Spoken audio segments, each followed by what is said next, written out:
Welcome! If you've noticed new visual effects popping up in your Telegram messages on PC and you'd rather keep things simple, you're in the right place.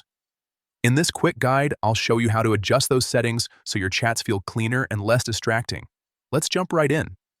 First, go ahead and open your Telegram app on your computer. Make sure it's updated to the latest version, since these settings are part of a newer update and might not appear in older versions. Once you're inside the app, look at the top left corner. You'll see three horizontal lines, often called the menu icon. Click on that to open the main menu. From there, scroll down and click on Settings. This is where Telegram keeps all the customization options for your app. Inside Settings, find and select Battery and Animations.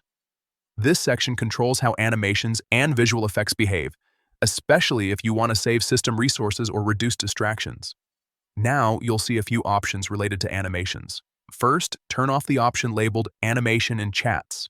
This will immediately reduce motion effects inside your conversations, making everything feel more static and focused.